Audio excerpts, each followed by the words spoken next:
Hello friends, in this video we will talk about Robert Graves, one of the writer of modern age. We are discussing the writers of modern age. Let's talk about Robert Graves. He was born in 1895 and he was died in 1985. And he was also called as Captain Robert or Rank Graves. तो उन्हें Captain Robert भी बोला जाता था, Rank Graves भी बोला जाता था. Was an English poet. तो वो क्या थे? English poet, historical novelist and a critic.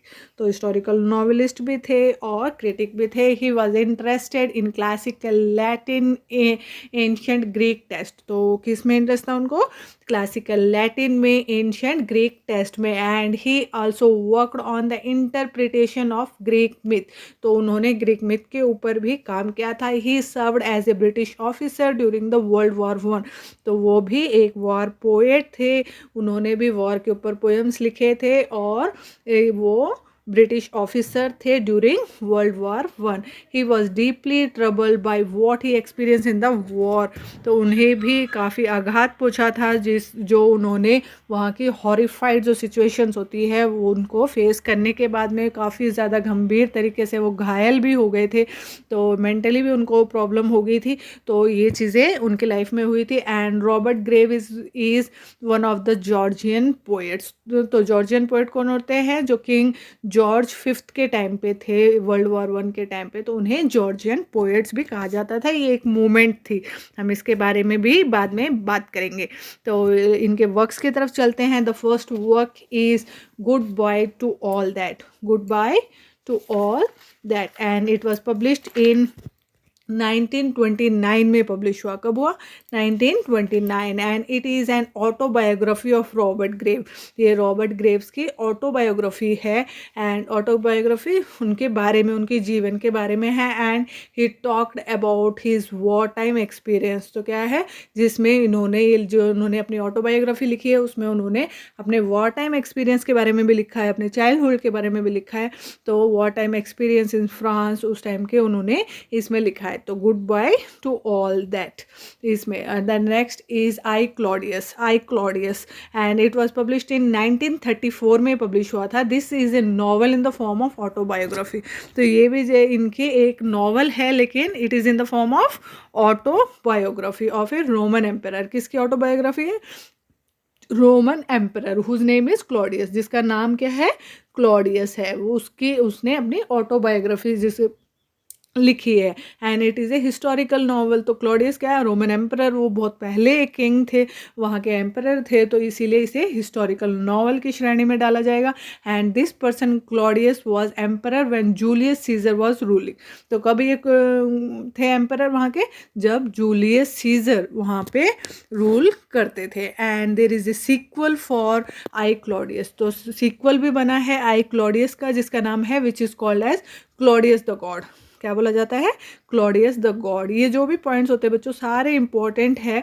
जितना भी मैं मटेरियल आपको दे रही हूँ वो बहुत ही छाट के और एग्ज़ाम पॉइंट ऑफ व्यू से ही बहुत ही इसमें मेहनत करके आपको सिर्फ एग्ज़ाम पॉइंट ऑफ व्यू से मटेरियल दिया जा रहा है. तो इसमें कोई भी स्किप करने का नहीं है कि ये मैं पढ़ूँ कि ना पढ़ूँ.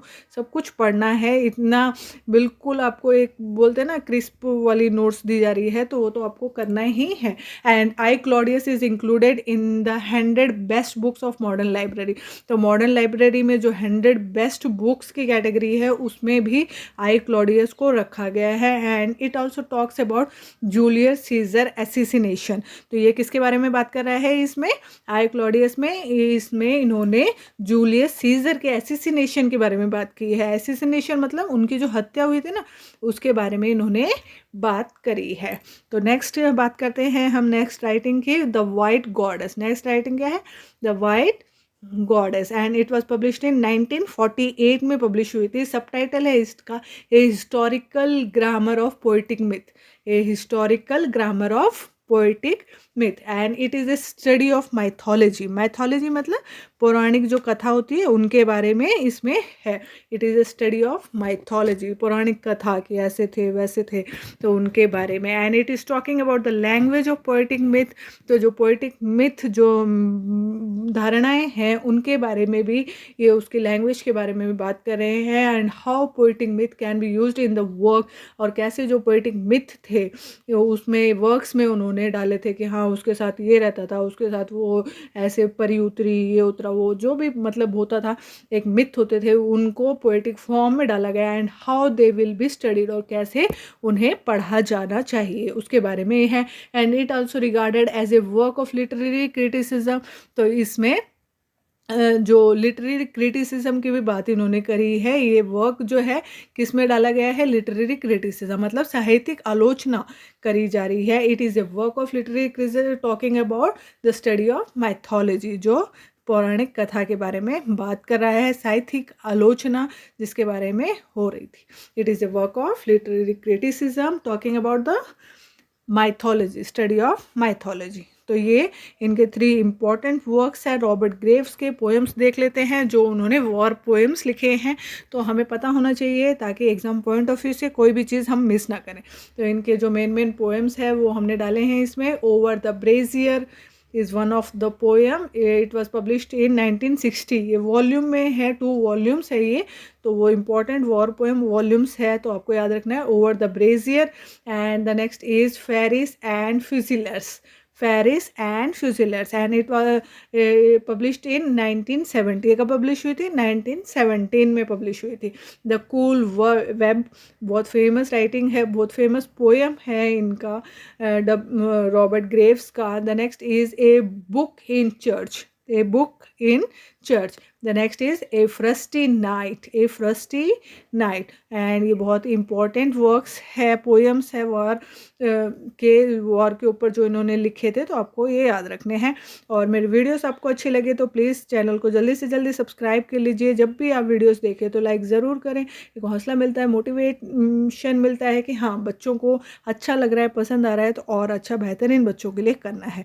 तो आपको मेरी वीडियोस अच्छी लगे तो प्लीज़ चैनल को सब्सक्राइब कर लीजिए, लाइक करें, अपने दोस्तों में, अपने फ्रेंड सर्कल में जल्दी से जल्दी शेयर करें, ताकि जो भी इंग्लिश लिटरेचर से रिलेटेड बच्चे कर रहे हैं तो उनको मेरी वीडियोस उन तक पहुँचे और उनको सारा सिलेबस एक ही प्लेटफॉर्म पे उन्हें भी इसका फ़ायदा हो। तो प्लीज़ ज़्यादा से ज़्यादा शेयर करें, कोई डाउट हो तो कमेंट करें, मोटिवेट करने के लिए भी कमेंट करें। कल की वीडियो में हम करेंगे डायलन थॉमस, तो 2-3 राइटर्स है, उसके बाद में मॉडर्न एज हमारा फिनिश हो जाएगा, हम पोस्ट मॉडर्न एज की तरफ जाएंगे। तो पोस्ट मॉडर्न एज जल्दी ही हम कंप्लीट कर लेंगे। उसके बाद में अमेरिकन लिटरेचर अभी काफ़ी हमारा रहता है, अफ्रीकन लिटरेचर। तो हमने ब्रिटिश लिटरेचर बहुत ही शिद्दत से, बहुत ही पेशेंस के साथ हमारी वीडियोस में फर्स्ट टू लेके अब तक, आज हमारी 228 वाली वीडियो है नंबर की, तो सारे राइटर्स हमने कवर किए हैं। तो प्लीज़ ब्रिटिश लिटरेचर से रिलेटेड आपको जो भी पढ़ना हो आप मेरे प्लेटफॉर्म पे जाइए, और किसी को ज़रूरत हो तो उनको भी बताइए।